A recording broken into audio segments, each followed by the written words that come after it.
So welcome to another podcast session for us here at Granary Stables at the Drinkwater place, and we're here with a good guest today, a real good guest of ours, someone we both know. Tom knows Ryan for a long time. I've got to know him over the last couple of years. But Ryan Potter is a horse racing trainer, trains near Ross and Wye. What's the actual place you train, Ryan? Sellock, Cardock stable, so where John Edwards used to train, so okay. Just outside Ross and Wye. So not far from here, really. And we're delighted to have Ryan on, mainly because he's got a couple of entries/runners for the upcoming days at Chepstow. And talking of Chepstow, that's our biggest draw because really it ignites the start of the jump season, doesn't it? Yeah, it's the first time you get to see the better sort of winter horses, and yeah, it looks good. Couple of days racing there, and look forward to it. So okay, so Ryan, obviously, just jumping back to yourself, mate. For those that might not know you well enough, some that might want to hear what you got to say, but tell us a bit about yourself, where you train, and what's going on in the world of Ryan Potter racing at this moment in time. We're based down in Ross and Wye, as I said before. Moved in there probably about 6 years ago. This is my 4th season now with a trainer's license. Yeah. So yeah, it's gone well there. Our last winner was actually our 50th winner. We always want to do better, but it's going in the right direction. We've got a small team of horses. 50 winners is some going.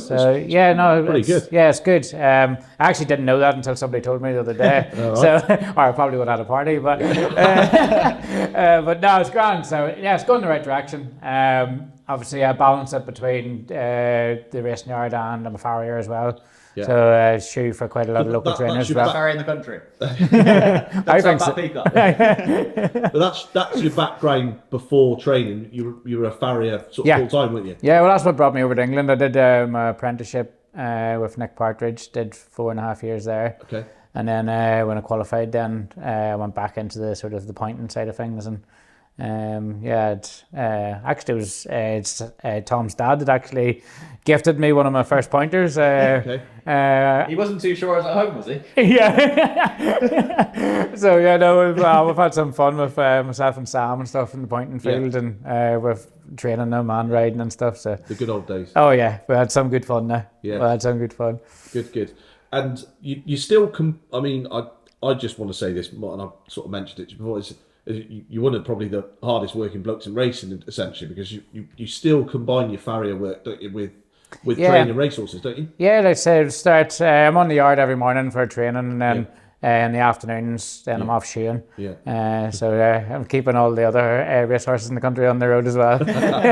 My ones are the last ones to get done, unfortunately. But well, sounds as if we're very lucky to have you here today to help us talk through the cards at Chepstow, because of obviously how busy you probably are. So, just quickly, before we go into that, the season, I know you mentioned you have 50 winners to date so far this season for you. How's it been so far? I think we're on 4 now for the season. We normally would have more summer runners, but we didn't have really many summer horses this year. We've sort of campaigned ourselves more for a winter season. Yeah. We had the start of the winter horses go to Perth. What a bit of a frustrating time up there. We came away with 2 seconds in a third. Okay. Post no bills, unlucky. Yeah, he was unlucky. Yeah. Shouting him on. You ran him twice, didn't you? Yeah, I ran him twice. He bumped into a well-handicapped horse at Lucinda's the first day, and we thought, he's going to get a hike in the handicap, so he's up here anyway, and we might as well give him a run. And that's a long way. As I did tell Sean Bowen, I can't believe his brother outrode him in the finish, but Sean's meant to be the better one of the two, I thought. But so James did him on the line, just beat him by a head. Yeah. But look, he run a blinder 2 days in a row. Yeah. What does it take to run a horse 2 days in a row? Just for those that might not know. I mean, presumably he has to wake up, eat up, be absolutely A1. Yeah, they said we'll trot them up the next morning, see if they've ate everything the night before that morning. Any nicks or bangs or anything, make sure they don't have anything like that. And you can tell that because we're dealing with horses every day, so you know if they're able to do it or not. And it's actually, they're very, very similar to us, really. It's probably it's I find sometimes maybe like you see some people run like Saturday at Cartmel and then again on the Monday there's a Des Gap. Yeah. It's the Des Gap's actually nearly worse, I think, because Yeah. you actually start to ache a little bit maybe. It's same as us if you do The something. old DOMs, as they call it, isn't it? Not that I go running too often, but if I go running, it's a couple of days later you're feeling a bit sore, don't you? You're a bit tight. So got you. So yeah, no. Normally a day after, you'll see it quite often at like your Galway festivals and stuff like that. Loads of trainers do it. And it's more so it's 7 hours up to Punchestown. And he came out the next morning and he felt good, so we thought, why not?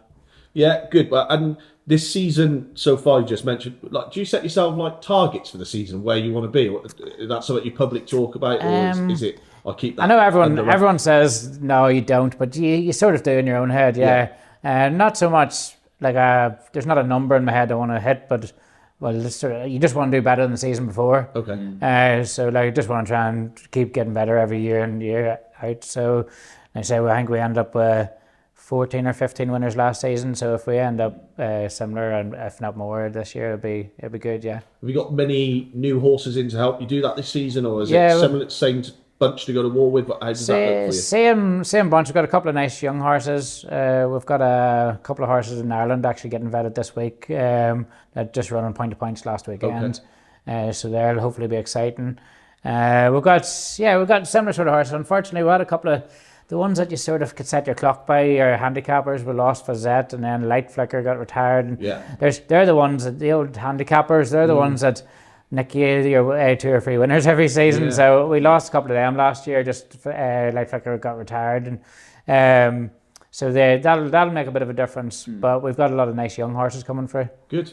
Well, look, as always, thanks for coming. We wish you the very best of luck this season, and I'm sure we'll chat more as this podcast goes. Certainly, we know we've got a couple of your horses that are running potentially over the next 2 days, so we'll talk about those as we go. Should we begin? Tom, I obviously you've been nice and quiet there. Whilst we were chatting away. Makes a change. It's obviously, you know, and I know that the National Hunt season is longer than this is the day where it begins. But for us, we both acknowledge and say that for us, the National Hunt season starts here. And Chepstow, how much do you sort of look forward to this time of year? Yeah, it's good to. It's a good starting point, I think, Chepstow. Like I said earlier, it's the first time you get to see some decent winter horses.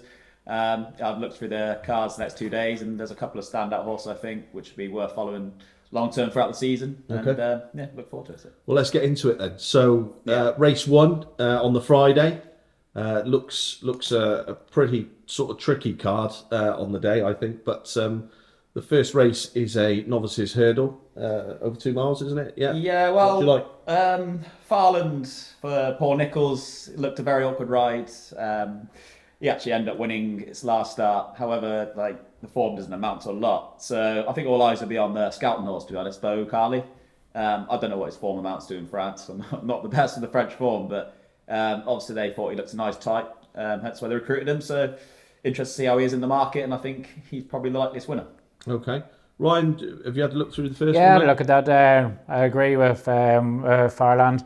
It was a weak enough contest now at Fakenham. Obviously, it's a unique track, so he could put it down to the track. Yeah. But he had his chance before as well, and he was beat. And then obviously, Skelton's horse sacking in France, but it was only a free runner race. Yeah. And none of the forms stacks up. So actually, for the first race for a novice hurdle, it's not the best race in the world, I wouldn't say. No. I would. It wouldn't be the most exciting. That's No.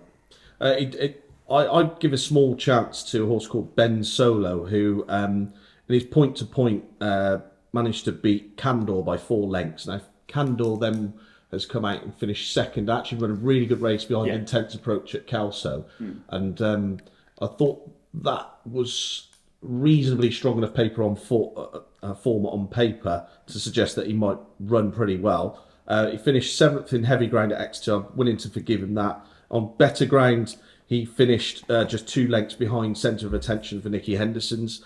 And I just thought that the experience combined with the possible half-decent point-to-point form, I thought for Rebecca Curtis had a few winners recently as well. So actually, a Welsh track with a Welsh trainer wouldn't be the biggest surprise to see that kick us off the first race. I don't know what price that'll end up being, but I thought it was a big price. And a quick notable mention for V Power for Steve Bowers and his syndicate. I shall be there with him tomorrow, and although first time over hurdles, he's going to be plenty fit enough from being on the flat. Yeah. And I don't think they know exactly what to expect, but it's one of those wish them all the best. Absolutely. All the best, Steve. Yeah. Okay, second race. So the division got split up, didn't it? So I think this is the stronger division of the two of these races, isn't it? Definitely, yeah. And Ryan, we'll start with you on this one. I'd probably go for Friendship. I just think his bumper form's very solid. Yeah. And he looked good when he was doing it as well. Yeah. I thought it was very solid runs. That would have been my standard. Obviously the Nichols horse, but it's had quite a bit of time off, a bit longer than the rest, to be honest. But obviously he's not going to have any problems getting him fit first time out. But look, for me the standout one would be Friendship, just because I think the bumper run was very solid. And Tom, yourself? Yeah, I think it's worth mentioning how well Nice Twist Davis Yard are going at the minute. Clap of Thunder, I think he ended up finishing a very good second on its last start in Ireland. So yeah, I think watch the market vibes for that one. But I think the best form on offer is probably Catboy. He won at the meeting last year and then went on to finish third in a red hot bumper at Newbury, I thought. That form stacked up well. Paul Nichols sort of targets this meeting for a few nice horses. Yes, he does. I think he can win there for the second time in a row. So I think over the years, Paul Nichols has really targeted this meeting, hasn't he? And it wouldn't be the biggest surprise. I'm with Ryan. I think Friendship. I'll tell you the form line I'm using to sort of gauge this is a horse called Lettuce and Lily, who I believe runs in a handicap, and that's actually had a really good season. That horse since he beat that by 9. This horse beat that by 9.5 lengths, giving it a few pangs as well. And I just thought that, like Ryan said, was probably the best bumper form on offer. See what it materialised, but equally I'd also say Clap of Thunder for the Twiston Davies team. I could see that going quite well, certainly if the money is they're probably in the best form in the country at the minute, I think, the Twiston Davies Yards. We seem to be starting to see following. It's old school where they used to start the season really well. They always do, yeah. Okay, so into the third race, which is a National Novices Hurdle over 2.5. This is again really competitive. I think the first three races are not going to be the easiest to find the winner. I'll put one on the table here. Longhouse Legacy for the Brookhouse team. Second at Huntingdon, over 2 miles. Looked as if he was a bit green, ran on, and probably I just thought might appreciate the step up and trip. No real other reason, not a strong opinion, but I thought Longhouse Legacy could go quite well yourself. I haven't got a strong opinion on the race, to be honest, but yeah, if I had to choose one, it would have been Longhouse Legacy. I think Regatta de Blanc will be an interesting runner. Brings pretty useful Hunter Chase form to the table. What that amounts to going hurdling first time, I don't know. Obviously, its future probably lies over a bit further than this, but soft ground and Chepstow pretty good away with it. But I think Longhouse Legacy is probably the one I would go with. Ryan, where's your 5 each way going, mate? To be fair, obviously Twiston Horse comes in with form, but I think he's got an official rating of 105. Probably wouldn't be good enough to be. You wouldn't have thought, would you? You wouldn't have thought it would be good enough. I actually quite like Hill of Scariff of Dan Skelton's. Charlie, it won his point to point. Charlie Todd's well able to ride. He's picked up a few nice rides for them previously. Yeah. But if I was going for a little bit of value, it'd be a big price. But Formal Park, I think with Alice Collier's £7 claim. Yeah. It only got beat, I think, 4 or 5 lengths at Seville in a bumper. Yeah. With Evan's daughter on. I just thought with no weight on its back, it would run a nice race at Seville, so I think it's a very open race. So. Yeah, it is. But I don't think it's the strongest, that's for sure. No. Okay. So the feature of the day is probably the Persian War. It's a Grade 2 novice hurdle over 2.5 furlongs. It's 2.5 miles through 2 miles and just under 2.5 miles. Half a mile, 2.5 miles. You got there in the end. I'll get there in the end. I get there in the end. Jesus Christ, put your tongue in. I think this is a really competitive little race, actually. Yeah. What do you fancy, Tom?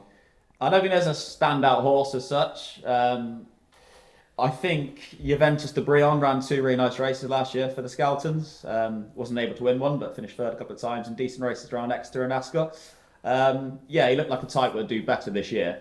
And I'm hoping he can improve enough to win this. But I've had good vibes for Ryan's Rocket. The Fergal O'Brien team like that one a lot. So yeah, it'd be interesting to see. But definitely worth watching the market, see who they go for. And, yeah, it's not the strongest event, I don't think, for a Grade 2. No, I don't think so. It's normally a strong race, this, but it doesn't look it. No, does no. it? Like Ryan's Rocket obviously hasn't done a lot wrong, but Yeah. I do think things have to fall right for him as well. So for me, it's between John McConnell horse and Sam Thomas's. I think it's Dylan's first. I don't know if he had won in the earlier races, but I think it's his first weekend of the job for Sam Thomas. Of course, yeah. Sam Thomas had a double at this meet last year. I remember we were chatting to him in the Hosts and Trainers and asking about his chances. He wasn't too optimistic and ended up having a double, didn't he? I think it's probably about the only thing it's about the only thing we remember from that weekend. So you know, it was Oasis maybe, wasn't it? Oh yeah, something like that. Shame they're not there this year, I think. Yeah, so but no, between them two, but I would love to see. I think Sam Thomas is a brilliant trainer and Dylan's a very good rider, so I'd probably just go for them. Actually, at a bit of value at 10-1. Okay. I'll put some real value on the table then, because I think Handle the Kettle is way overpriced. He didn't look very impressive at Worcester, though, did he? I didn't think. I think if he wins, it's a very bad Grade 2 in my opinion. I'll tell you why. My opinion is why I like him, and fair play to put it back, but because I do think that there's the last race, it gives you reason not to fancy him. I can accept that. However, when we went rounds and we went to Jamie's yard, he introduced his horses to us one by one, and he actually said to us that he was torn between Wendigo and Handle the Kettle to go into this race. Yeah. And he said it will depend on what they do early season. Now, obviously, things haven't quite gone right with Wendigo. I don't know if he's declared Wendigo, actually, but he was entered at this weekend. I don't think he did, no. But he had a great deal of affection for this horse, and I think that actually the extra half a mile will be right up his street, because I don't think he looked the fastest horse, but he still managed to go away from them at the end again in that race. And the further they went, I think if there'd have been an extra half mile, he'd won that very impressively. That would be my take on the race.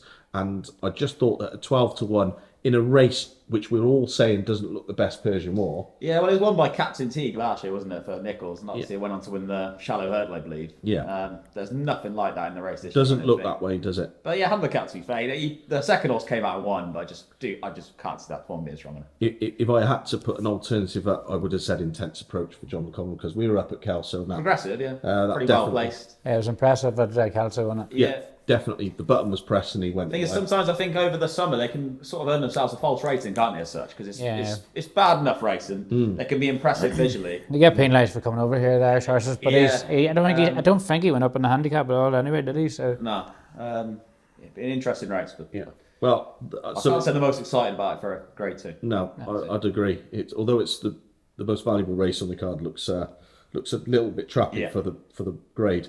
Okay, some old timers, some old good names in the next race for the handicap chase over nearly 3 miles. Yeah. I think Good Boy Bobby lined up in this race last year, and if my memory serves me correct, didn't he jump the last with no chance and then get up on the line? With the horse So I was 10 lengths clear. That's right. And yeah, Good Boy Bobby, I backed him that day. I was like, geez, here we go. We were together, because I did the same bet. Yeah, he flew home and got him on the line. So that's a story. I did that so many times though, didn't he? Liv Tolman Hose. The amount of times, like, people must lose a fortune at him in running. Like, it's just He's not in running playoffs. No.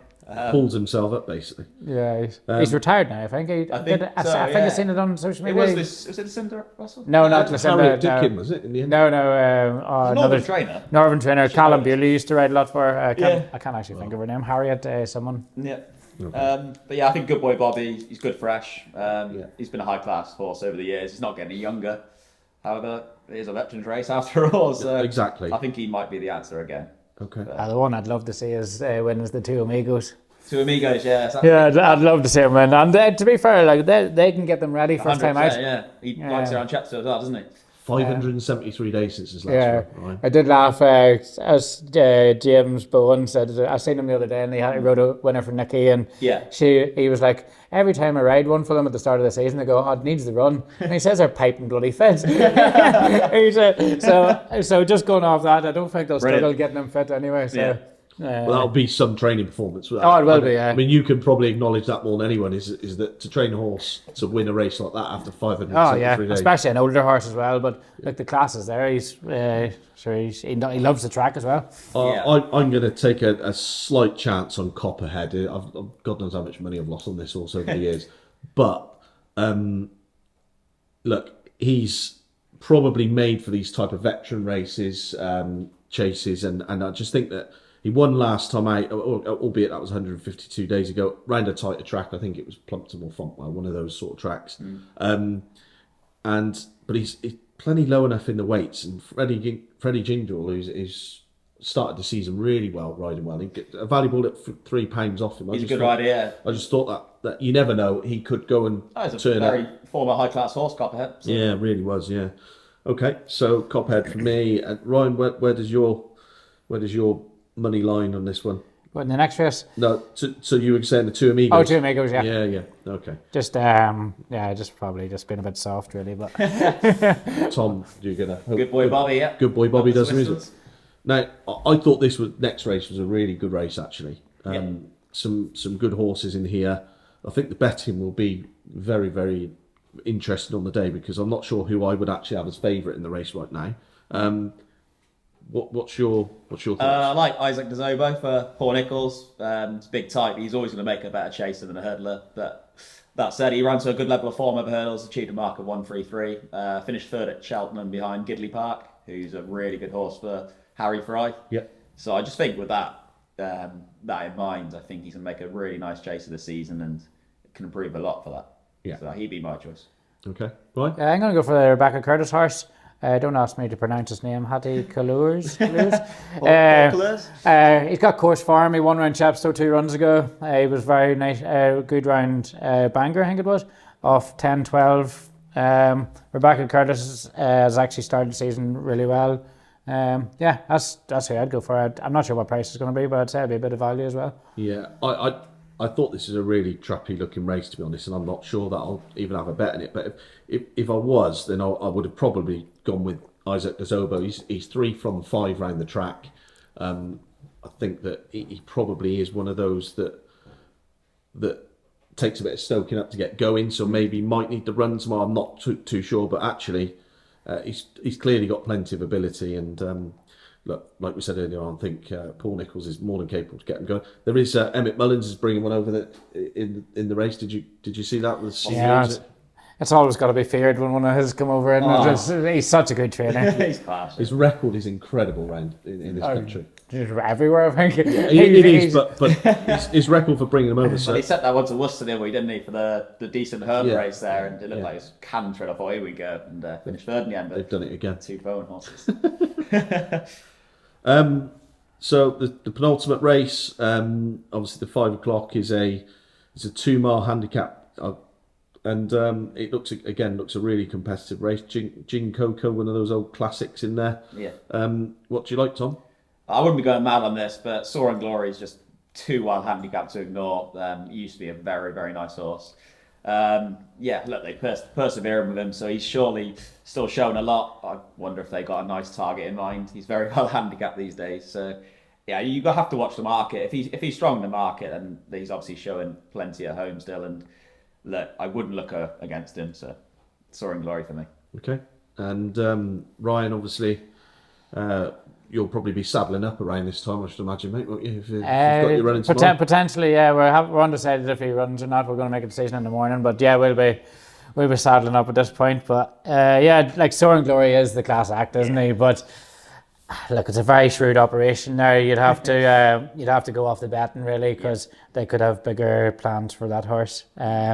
So I think it's just a very shrewd operation. Don't give up. But it's a very open race, I think. Like, It's very there's literally, you could pick anything out of that race and it could win. It's going to be a good race, but I wouldn't say it's the best race. Yeah. Soaring Glory, if he's Just on check his the market. if he's on his heyday, he'll win. I'd he'll pick win. them up and carry them. Yeah. Because I struggle to believe that he's lost his form that badly. Yeah, I know. I agree. Yeah, well, I hate to make it boring, but I'm not going to have a bet in the race. But if I did, I'd probably have a little few quid on one more for the road. Just just on the basis that I think he'll be the fittest horse in the race, having only run 21 days ago. I think he did finish second. Up round Newton Abbott on good ground. I think the ground tomorrow and Friday and Saturday are probably going to be good to soft. We think, don't we? Giving it good to soft on the hurdle track, good to soft on the chase track at the moment. Which is just about perfect for this time of year. And I just think, he's a horse that always seems to put his heart and soul into everything and gives you a run for your money. If he's fit enough, then that would be my angle. That's all. That if I was going to have a bet at all. So, one more for the road. So and then three out of the 6 races, you're not even having a bet then. You're not going to have to worry about buying fish and chips on the way home anyway. Bloody yeah. There's the rest of us will be fun when I left home. Well, you for a different reason, Tom. Yeah, we won't mention that. Moving on to the last race in Chester. So you're not driving Saturday, no? Oh, no. Friday. I know a good driver. He doesn't drink anymore. So. Oh, okay, yeah. Well, is that the only reason I'm driving? Yeah. Right, okay. So the last race, like we just touched on, Ryan, you have got one entered up here. You're a bit 50-50 at the moment, aren't you? Yeah, only just because he run last weekend. He at the time he looked like he was going to be either win or be a good second. He was travelling well at the time, and just Sam Twiston's horse tried running out through the wings and unfortunately pushed Ben off our horse. He's he's been squealing all week, and he seems in real good form. So off 10 stone or whatever it is, 10-2. We might have a go. We're just going to see how he is in the morning. You've booked Ned Fox. I've noticed he's a good. Ned Fox Ned Fox started his conditional career with me. Actually, I don't think he was conditional at Tom Lacey's. So he started out with mine, and then he's gone to Venetia's. He's basically second jockey there now. He's a good lad. He's doing really well, isn't he? Very talented rider. You won't see really anyone more natural over an obstacle than Ned. He's very good. He's ridden a couple of weeks for his brother, hasn't he? He comes in now and again. Obviously, he's very busy for Venetia. He's got a very good job there. But yeah, he pops in now and again, and Sam gives him a few rides and a couple of winners. So yeah. Okay. If yours doesn't run, have you had a look beyond that or not? The one it was Harry Durham's Alice Stevens, rocking a storm. Okay. I think it's obviously in and out of form, but there's some of the form is very good. Alice Stevens, she's had a very quiet summer, but I do think she's probably going to be pushing for a champion conditional this year. I think she's that sort of level, especially being attached with Henry Daly and Harry Durham. So I think she's a brilliant rider. She's rode me a few winners as well, and so if I was gonna go for anyone, I just thought Henry Daly, and Alice Stevens. Okay, Tom.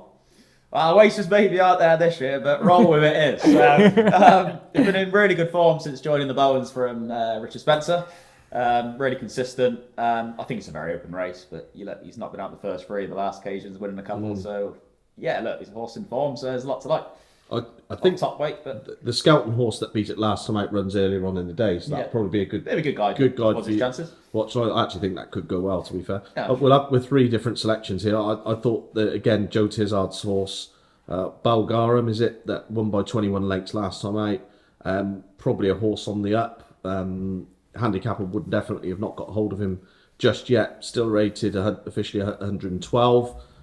This is a competitive enough race, but if he's still got a few pounds in hand, I can see him going really, really well. So, that brings us to a conclusion for obviously day one. So, I suppose the next part is to move over to day two. Yep. So on to the Saturday card at Chepstow. It looks a super competitive card again. We're obviously going, mate. I'll be driving us up this time. Yeah. Looking forward to it. Yeah, it'd be a good day. Some really good cars, and I think we've got a few winners. So yeah, and Ryan, we'll go on to yours in a minute, but you've got your what probably is the biggest horse in your yard running, haven't you? Yeah, the yard superstars out. So good. Yeah, good. So yeah, exciting. Good. Well, let's get stuck into it. So the first race is just after 1:30. Well, it is actually 1:15. No, it's not. I'm looking at Newmarket. The first race is at 1:35. It's a juvenile hurdle race, and it looks only 5 runners in the race. It looks bloody hard to assess where we're at with a few of them, but I don't know. But there does look one standout. I think it's pretty simple. Yeah, My Noble Lord, yeah. It was extremely progressive for Michael Bell. Ended up winning this last few. Yeah, if he can jump a hurdle, he'll win this easily. Snapped up by McManus for the Guerrero and Greenall team. So yeah, I think he's the most likeliest winner. Hopefully he can jump, and I'm pretty sure it'll be pretty simple for him. Is there one that you spotted in there that could run in close? Oh look, the Alan King horse possibly. yeah, It's not that far behind him in the ratings really, but Rapid Mission is the highest rated of these, and he ran to a good level, to be fair, and Anthony Choltons, they seem to do quite well with these sort of horses. And yeah, I thought he was the one that would chase him home. Yeah. So, but I think we're all in agreement as Jacob McManus might have just snapped up another really nice horse. Yeah. And My Noble Lord probably takes a world of beating. Only 5 runners, like we said, so probably doesn't take the biggest mastermind to find that winner. Okay, the next race is a 2-mile jumpers to follow 4-year-old hurdle. Paul Nichols has Liari in here, who was really highly thought of, and then got pulled up in the big bumper race. So when its first 3, ended up pulling up in the Boodles when it sent off one of the favourites. Yeah, you could probably put a line through that. It probably just didn't work out for him on the day.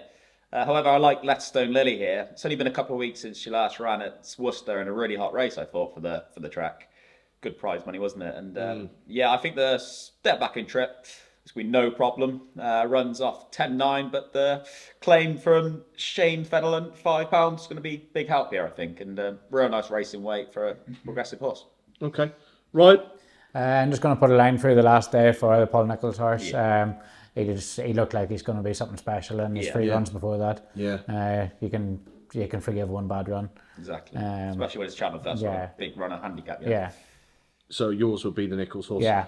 I think it's between the Nichols horse and I thought Balboa, who won at this meeting last year as a juvenile, won that juvenile race, the race before, absolutely hacked up as the season went on, probably got found out and found its level. Finished second to Lucinda Russell's the horse they really liked in that Primoz, is it? Up at Ayr. Balboa is a really decent yardstick, and I think that although clearly changed hands last season because it was originally with what's his name that got in trouble. Milton Harris. Milton Harris, yeah. And that's with Seamus Mullins. I just think that'll be a solid play in the race. But I do agree with Ryan. I think Liari is a really good, interesting horse, especially given the runs previous to his last bad one. So, okay, race 3, moving on. It's over 2.5 miles, this race. It's a novice's chase, and there's a lot of names from last season, the season before, names we're all accustomed to. And I think certainly looks competitive. I really like Cuthbert Dibble here for Twiston Davises. Touched on before how well they're going at the moment. Ran 3rd in the attempts last season, actually, which is really, obviously, good form. Won at Chepstow before that and Haydock. And, yeah, he's always looked a chasing type, so I think you're going to see the best of him this season going forward. So I think Cuthbert Dibble was the one for me. Give a small mention for Insurrection. I know Connections always felt as well for this one that he's going to be a nice chaser.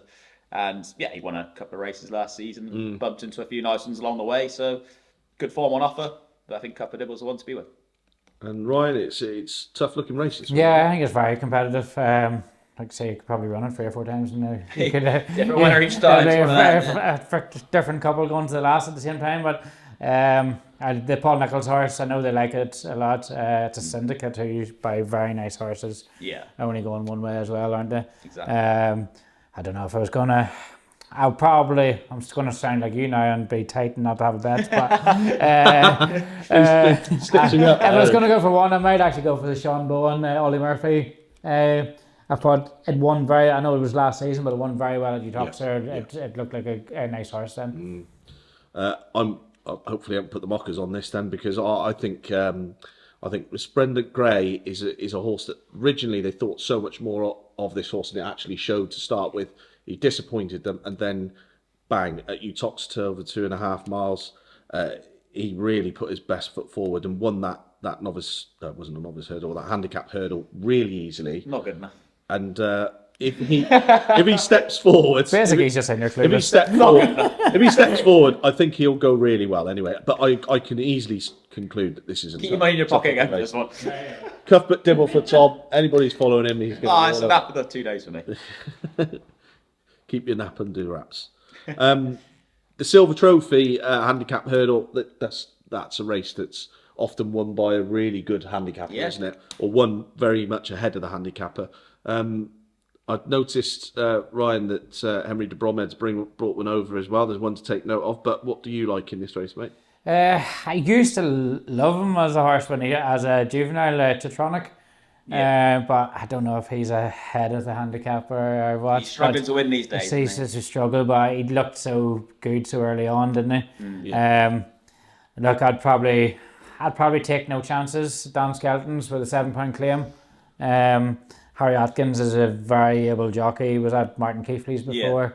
I think he's very, very good rider. He's got plenty of solid form. With a claim, it'll definitely help. But again, it's a very competitive race. I think the Saturday card's a lot better than the Friday cards. Oh yeah, for It's sure. very, very competitive. Yeah, I probably, again, Ryan, you're like this. I probably won't have a bet in this one. You may as well leave your wallet at home. But if I did, You don't drink, you don't bet. But at least he drives, I'm a nun. At least I can drive, which mate. is handy for you. I'm just taking a short break. Short break. But if I did, I'd take a little punt on Titan Discovery, I agree. who I think they really like. A horse ran a massive race at Cheltenham at the April meeting. Finished only sixth, but finished 2 lengths behind the winner that day. That looked a really competitive handicap race where I think he arrived in the race sort of almost like as the improver, and a lot of those horses were there for their last run up to their handicap mark. So I just felt as if after a break, coming back, another Welsh trained horse could possibly go very well, and I think he'll probably end up being a big price actually. Yeah, well, I'm with you. I fancy Titan Discovery. you? Yeah, off right. Levenstone. I think he's You're actually where you agreeing on want to look something. at in the race. There we go. Sorry. You're actually agreeing on something. Yeah, I know. Yeah, we go. we don't disagree all the time, but yeah, Titan Discovery is what I like. Maybe the better ground at Cheltenham didn't see him to his best last time. Yeah. Return to his soft ground at the minute, and that might dry out, however. But yeah, he's the one I like. He's got a lot more to come this season, I think. Yeah. Short mention of Larry's Bar, who looked really progressive, and then getting beat by a 201 shot of Tom Maces on his final start. And Stan Shepherd actually came out after that and said, I wasn't surprised. I was like, 200-1, you weren't surprised? Could have told us before.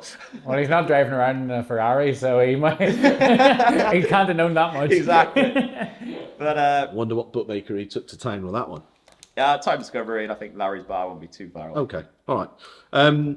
Then we move on to your race, Ryan, which is really, really competitive looking race. But first of all, tell us all about Jetois and how long you've had him, what's he like, and what you're expecting. So yeah, I think this is his 3rd year with us now, is it?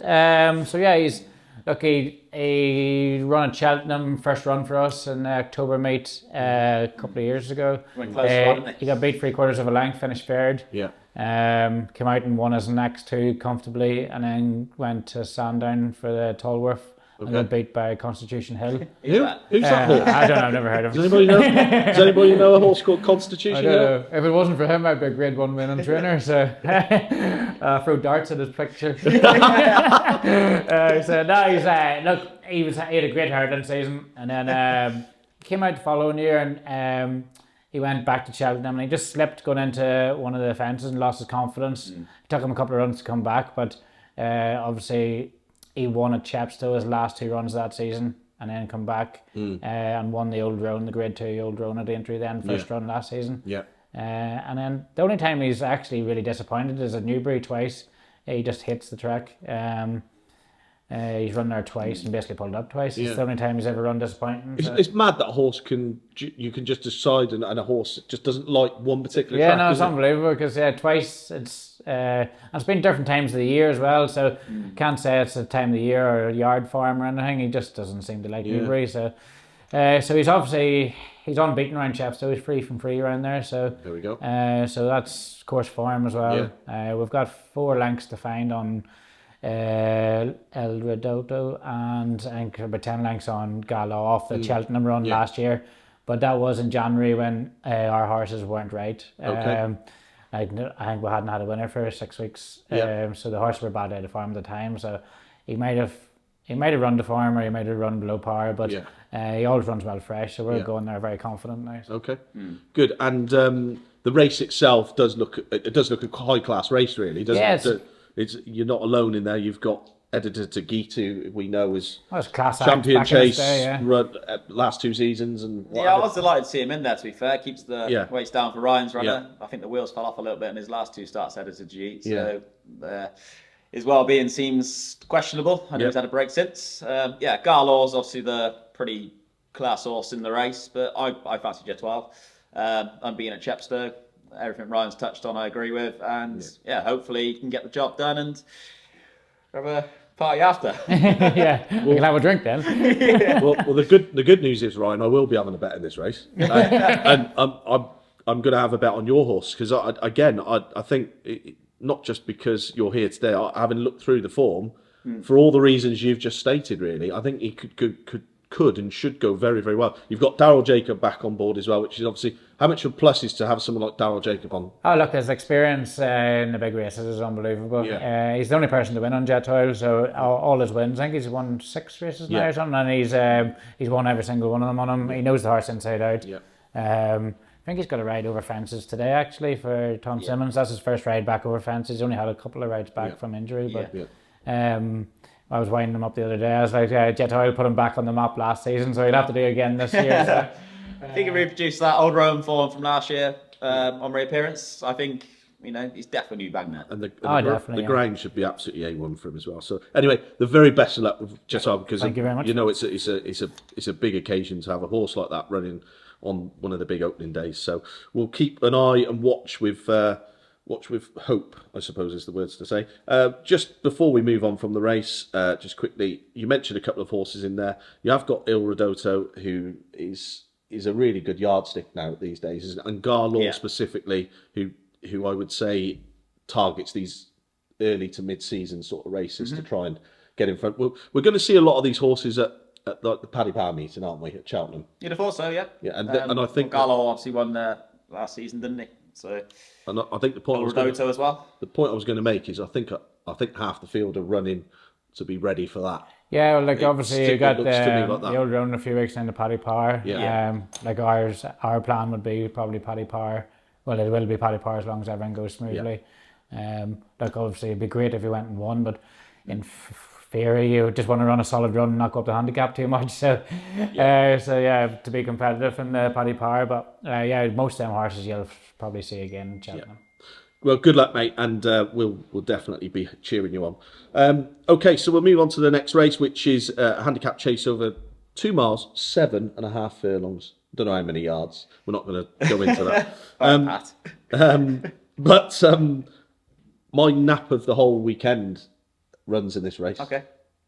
So I'm going to mention it. Arizona Cardinal. Yep.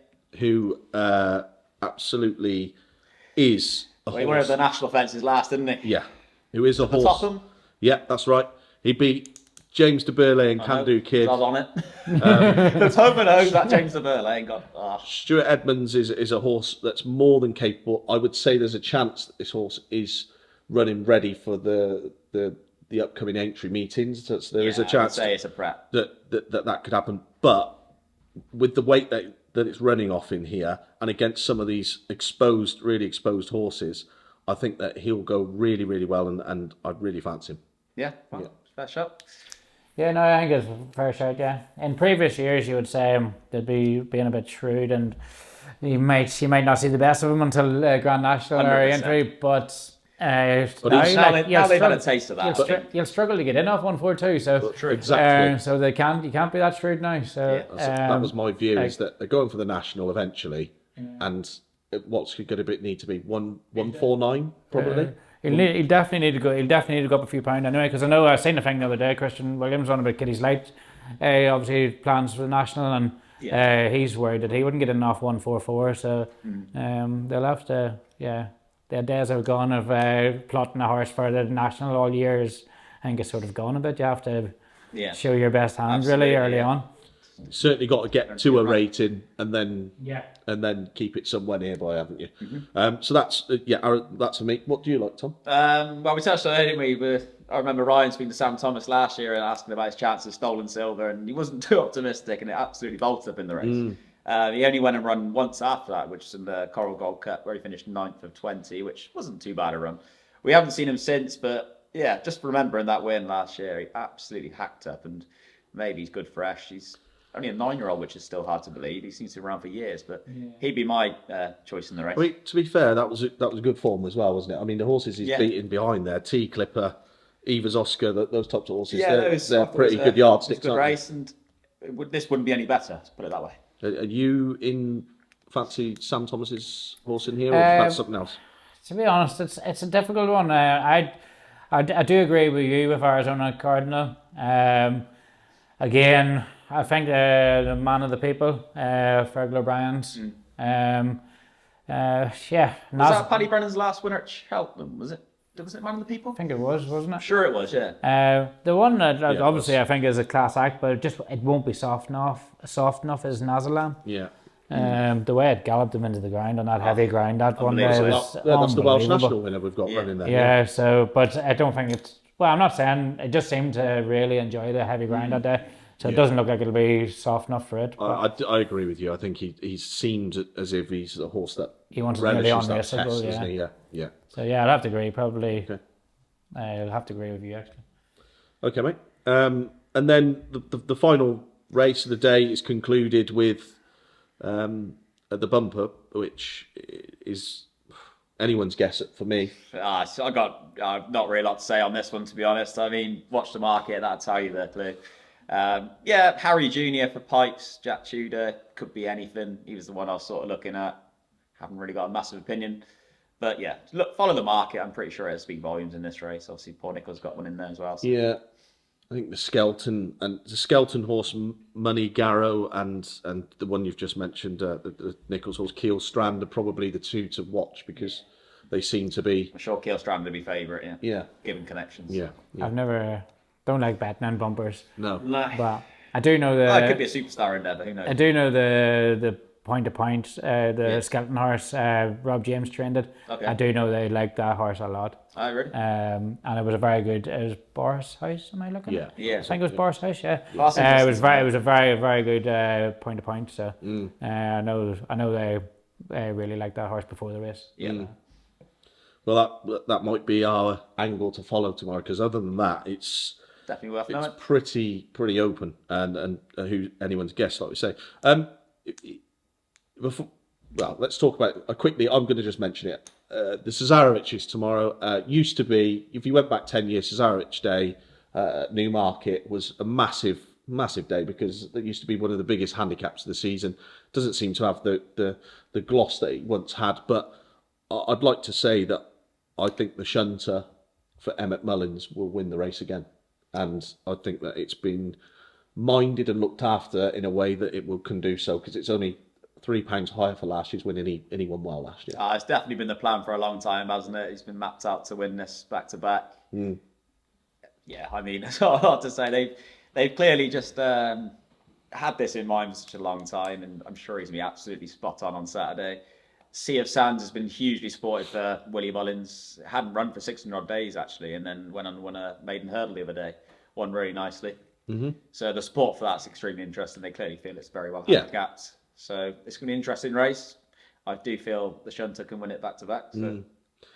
Well, it sounds as if there's a high possibility the surname Mullins could be on the trophy. Yeah, it's looking that way, isn't it? But which one? They're never too far wrong. Okay, chaps, if you give us your bet of the weekend, Ryan, if I had to put you on the spot now, which I am, and you had to give us one winner for over the weekend, which one would you give?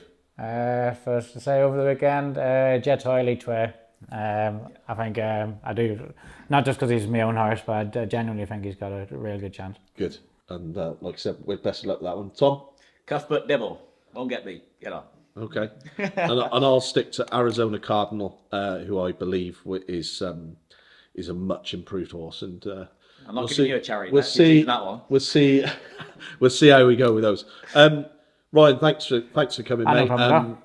Obviously, Cheers. for the rest of the season, all the best. We'll catch up with you probably later on in the season and tomorrow on Saturday, if Jetois wins, you're currently doing Stoptober. Will Stoptober stop? Stopped over, I'll definitely stop. Big comments. Yeah, So, no, it'll so definitely stop. Saturday night could be absolutely lit if Yeah, Jetois so, wins. Where are we go? Where are we? hope so. Where are we going after? Because we're definitely coming to find you. Oh, Las Vegas. Las Vegas. A bit of Las Vegas. Yeah, Ross See you Vegas. later. Ross Vegas could be hit hard. Yeah. Yeah. Yeah. Yeah, no. Cool. Well, look, great podcast, guys. Hope you've enjoyed it, and hope everybody who listens or watches enjoys the film today. And roll on, Chepstow.